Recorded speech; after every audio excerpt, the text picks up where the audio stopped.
The memory of the 1999 Kargil War remains fresh in the minds of ex-servicemen who battled the harsh conditions of high-altitude terrain and the constant threat of enemy fire to secure India's victory.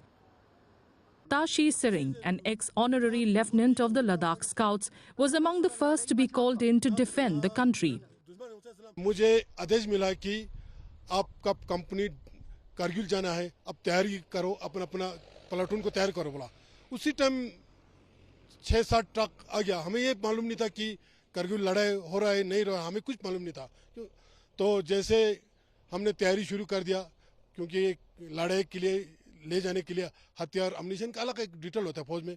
उसी के हिसाब से मुझे order मिला कि हमारा ओसी था major मालिक, तो मेजर मालिक मुझे बुला के ले गया, मुझे ब्रीफ किया, ताशी साहब ऐसे करो, अब बिल्कुल 2-3 घंटे के अंदर अपने जवानों को तैयार करो, जो भी जवान जाने के लिए जो भी यहाँ पर है, बाकी सब बाद में आएगा, अब तैयारी करो बोला।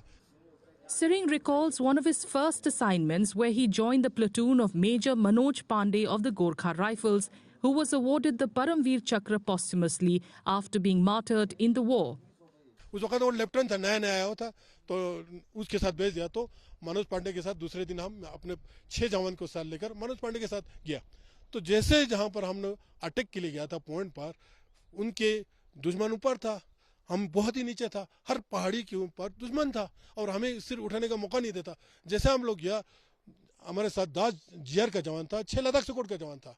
जैसे गया वहां से फायर आना शुरू हो गया। 2 जवान को हमारे सामने गोली लगा, मैं शहीद नहीं हुआ, बच गया, वो जवान पूरा बच गया था। तो मनोज पांडे साहब ने उनको नीचे विड्रॉल किया। तो उस दिन हमें जो अटैक करने था वो उस दिन सक्सेस नहीं हुआ, क्योंकि दुश्मन काफी ऊंचे पर था और उस दिन बर्फ भी गिरा था और काफी बारिश भी आ रहा था, उन्हें हम लड़े सक्सेस नहीं हुआ। नेक्स्ट दिन उसी पोस्ट पर लद्दाख स्क्वाड को अटैक के लिए मौका मिला था। Sering feels especially proud that the Ladakh Scouts were among the first infantry regiments to launch an attack on the enemy.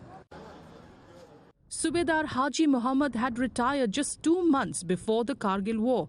He was recalled by the army to serve as a guide.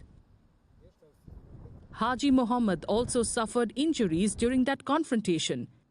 हमारे जवान casualty होने के बावजूद भी लड़ाई लड़ा, जब तक मरने दम तक भी लड़ाई लड़ा, लेकिन पीछे की मूव कभी नहीं किया किसी ने, पूरी आगे की तरफ रहा। जब तक हमारे पोस्ट कब्जे नहीं हुआ तब तक के लिए आगे की हरकत में रहा। यहाँ कोई सिविलियन नहीं था, यहाँ पे हमारी बस्तियों से सब भाग गया था पूरा। कोई करचे में था, कोई जांसकर में था, कोई श्रीनगर में था।